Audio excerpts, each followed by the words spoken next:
when we did get to connect, it wasn't like a completely clean beginning. We had a history together. Yep. You had some ideas. We had some stuff. So when we really pulled the trigger, where would you say your head was creatively to allow us to be where we are today? Yeah, I mean, I remember even some of those initial conversations when, you weren't even a client of ours. And, I think I started coming up with ideas even back then in my head. And they weren't really based off of anything substantial, it was just based off of just what I would have imagined in my head if I were to have a sausage company or a meats company, and just kind of going from there. But then when it really started to get real and you guys signed on with us, I wanted to kind of get rid of that in my head. It was more of I wanted to kind of talk to you for like really get down to what you guys wanted and what were the areas we were going to explore and kind of go from there. And Would you say that in general you look at yourself, designer-wise, creative-wise, as someone that wants to like work off of something?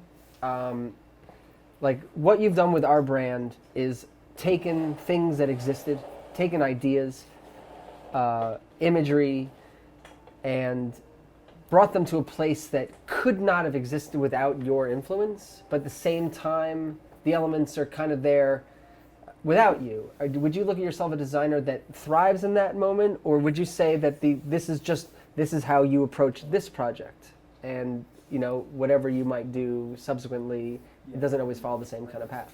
yeah, I mean, I kind of at first I try to take myself out of it. I don't really want any of my own biased opinions on what it should look like to come through at first, because I think that can only really get in the way. I want to listen to the story and listen to what you guys have been through or where you guys want to go, and that kind of inspires me to come up with some ideas that will allow me to create something that isn't necessarily from my own mind. It's from various conversations that we had over the telephone, over meeting with you guys in person, you telling me the story about the shop. Those are really kind of the things that I think are important, and as part of the design process, it really helps me to put something together. It's not even really me putting it together, it's me listening and kind of allowing it to come together as a whole in the end. You were one of the first people to, I think, give us confidence, suggest that our brand really get boiled down to the word proper. Now, we had a lot of success with a design and a identity, Proper Sausages, which is what our shop is called, what our brand has been called since the day we really started in the farmers market. It was more illustrative, it was a little bit more retro, and it was given to us or made for us by a really talented illustrator who had his own identity and created something for us that I don't know anyone else could have done that. When we knew we needed to rebrand or broaden the identity, it was scary because it meant leaving behind something. When we met you, both at that first meeting and subsequently, you really have allowed us to believe in boiling it all down to a single idea, and that's what kind of proper and the way the branding is now. Is that something you've done before with branding? Is that something that you kind of really sought out, identified as an opportunity with what we had? I mean, I feel like it was definitely an opportunity. I liked the logo that you guys had for the shop, and I wanted to kind of just take it in another direction and also take some elements from the original logo. Mm-hmm. And I wanted to carry it through and just into a different area of branding, and pulling the bricks through, the colors, things like that were some subtle ways of of doing that and putting together a new identity, but still paying homage to what was originally created, just in a subtle way, like not anything too far from that, but just trying to stay true to what you guys have already created and just adding to it, you know. From an early stage, we did feel like we were talking about the same thing. Yeah. You gave me a lot of freedom to explore, and I thought that was important because it's really hard for me to give you everything that I'm thinking about in my head. So it's a combination of all the things I'm thinking about and then listening to what it is that you want and then allowing me to explore on those ideas and then coming back to you with something and then you giving me feedback. And that's really an essential part of the process, I feel. Would you say that it's difficult to work alongside a business owner who has a clear idea of what they want but has no idea how to get you to do it? Or is that a challenge that you really embrace because you know that you're probably going to end up with something that you wouldn't have expected? Yeah, I mean, I think it's a challenge. Any which way it comes about, you know, there's a few things that I want to do to allow it to come to life. And if the client lets me do that, then I think that we have a good chance of achieving that. And in this case, it worked out because there was a lot of freedom that I was allowed to explore new ideas. And even when we had a good idea, I was able to kind of push forward. And you mentioned the word subtle earlier about in the design process, and it's like one of my favorite words because it's like I feel like it's a series of subtle decisions that where it's not too far from the original one that we had agreed on, but maybe something like the kerning between the letters, it's like maybe we tighten it up, maybe we spread it out, and we kind of explored those ideas, and you guys kind of allowed me that freedom to explore those ideas, and I think that helps a lot in the process. Exactly. All right, What do you call that on the right monitor, which is usually the left monitor? Yeah, that is kerning. So originally we played around, like I was just looking for fonts at this point, and we hadn't tightened it up yet, and based off of a lot of the conversations we had with, you were looking at the Marvel logo one time. You called me, and I was looking at the Marvel logo.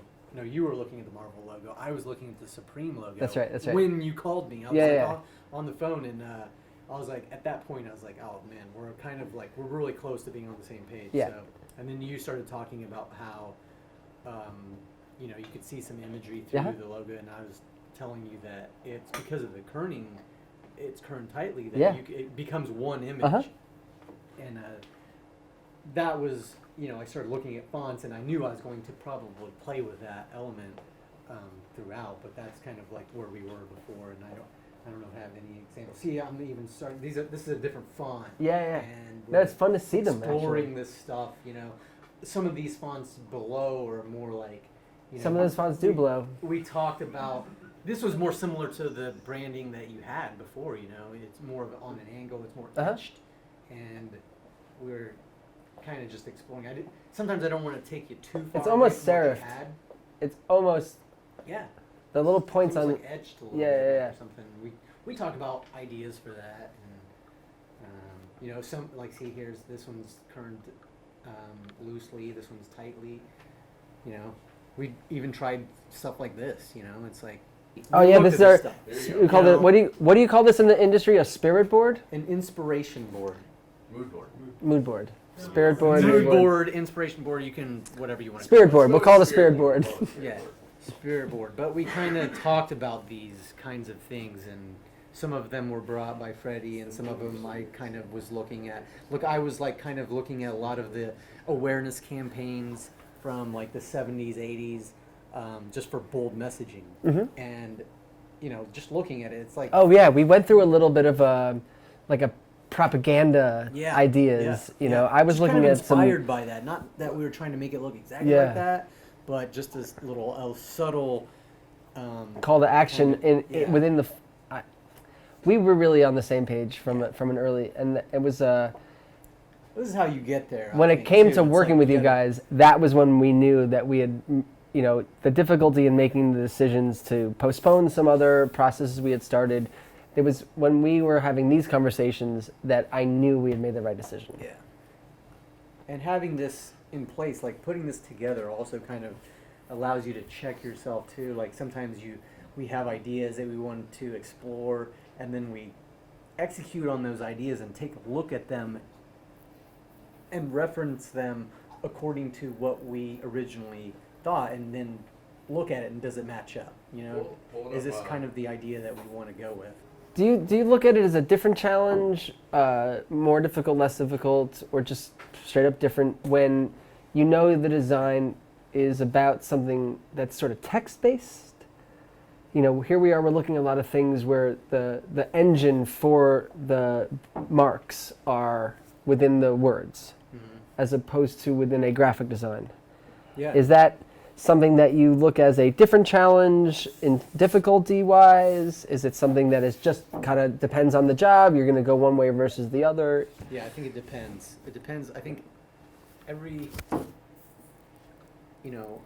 job that we take on kind of has its own opportunities. And in this case, I think that the word proper presented its own opportunities. And so if you look Would you at call that a letters, propertunity, by the way? it presented a opportunity. I think you're just asking. It did. This is all seriousness. It really did. I mean, if you take a look at the letters, you can't tightly kern all words like this. Like, it won't look the same. Sure. If the name of your company was something else, it wouldn't necessarily come Kern out. well. It would. Right. Maybe you would have to space it out or do something else with it. But the opportunity presented itself with this idea. But sometimes the opportunity might be an icon or something else. Oh, yeah. And you just kind of, that's why you put the exploration boards together, the inspiration boards, the mood boards. You do all the research, and these things kind of just present themselves. Yes. Would you consider, if things don't go well with Axiom, would you consider opening your own shop called Kernwell? I don't know. Kernwell. I think that. And then making the whole thing about getting letters really tight to each other? I think that we could talk about something. I've been looking into leaving, actually. We should Right. talk later. That's right. There's the awkward interview questions. So, how long do you think you're going to be around here? Well, Your partner's yeah, maybe not very long.